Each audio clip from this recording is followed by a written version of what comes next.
চলে গেছে। তো এবার এই ওপরের দিকে চলে গেলেও কিন্তু আমার এখানে কিছুই করার নেই, এবং তারপরে দেখো যে মার্কেট পুরোপুরি জড়িয়ে গেছে। এখানে একটা রেজিস্ট্যান্স নিয়েছে, এখানে একটা রেজিস্ট্যান্স নিয়েছে, এখানে রেজিস্ট্যান্স নিয়েছে, এখানে রেজিস্ট্যান্স নিয়েছে। তা অর্থাৎ এই যে লেভেলটা, অর্থাৎ 24,730 বা 720, এই যে লেভেলটা, এই লেভেলটা কিন্তু ভীষণই একটা স্ট্রং রেজিস্ট্যান্স। কারণ মার্কেট এই লেভেলটায় এসে কিন্তু একবার, দুবার, তিনবার, চারবার রেজিস্ট্যান্স দিয়েছে, কিন্তু এটাকে ক্রস করতে পারেনি। তো এবার এই যে লেভেলটা, এই লেভেলটাকে ক্রস করতে পারেনি, তো পরের দিনও আমি কিন্তু আশা করবো না যে এই লেভেলটাকে দুম করে ক্রস করে যাবে। তো আগের দিন যখন এই লেভেলগুলো তৈরি হয়, তখন কিন্তু একটা ট্রেন্ড লাইন কিন্তু যাচ্ছিল মার্কেট। নর্মালি জাস্ট এমনি এরকম রেজিস্ট্যান্স নেয়নি, একটা ট্রেন্ড লাইন ধরে কিন্তু রেজিস্ট্যান্সটা নিয়েছে।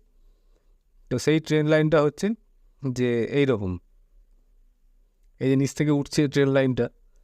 তো এইরকমই একটা ট্রেন্ড লাইন ধরে কিন্তু দেখো মার্কেট রেজিস্ট্যান্স নিয়েছে, এবং এই জায়গাটায় কিন্তু আগের দিন ব্রেক করেছিল। ব্রেক